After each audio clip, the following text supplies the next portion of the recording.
అన్న దుబాయ్లో లైసెన్స్ తీసుకోన్నా అదా? దుబాయ్లోనే కాదు బ్రో, మొత్తం జీసీసీ కంట్రీస్లోనే మన తెలుగు వాళ్ళు 100 ఉంటే అందులో 70 మంది 10th ఇంటర్ చేసిన వాళ్ళే ఉన్నారు. ఎందుకంటే మన మిడిల్ క్లాస్ కష్టాలు అట్లుంటాయి కాబట్టి ఇక్కడికి వచ్చినమా ఫస్ట్ ఇయర్ కాకపోతే సెకండ్ ఇయర్ లోపలన్నా మీరు డ్రైవింగ్ లైసెన్స్ అయితే తీసుకోరి.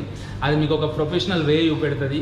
ఒక్కసారి మీరు లైసెన్స్ తీసుకున్నారా అంటే మీకంటూ ఒక వే ఉంటుంది కాబట్టి ఏదో ఒక ఆఫీస్లో జాయిన్ అయిపోయి మనకు ఏదో స్టెప్ బై స్టెప్ పెరిగే అవకాశాలు అయితే ఎక్కువ ఉంటాయి దీనివల్ల. అండ్ లైసెన్స్ అనేది మనకి ఇక్కడ ఒక నిచ్చెన లాంటిది. ఒక్కసారి మనం ఆ నిచ్చెన ఎక్కినాం అనుకోరి తర్వాత మనం ఏ ఆఫీస్కి అయినా కానీ మనకంటూ ఒక వాల్యూ అనేది ఉంటుంది. వచ్చినాక ఫస్ట్ ఇయర్ సెకండ్ ఇయర్ అని అంటే తీసుకున్నాడు మనకు కష్టమవుతుంది కావచ్చు, కానీ ఒక్కసారి విజా పడ్డాక కంపల్సరీ ట్రై చేయాలి ఎవరైనా సరే. నేను చెప్పుడు కంటే మీకు మీరు డిసిషన్ తీసుకున్నదే మంచిది.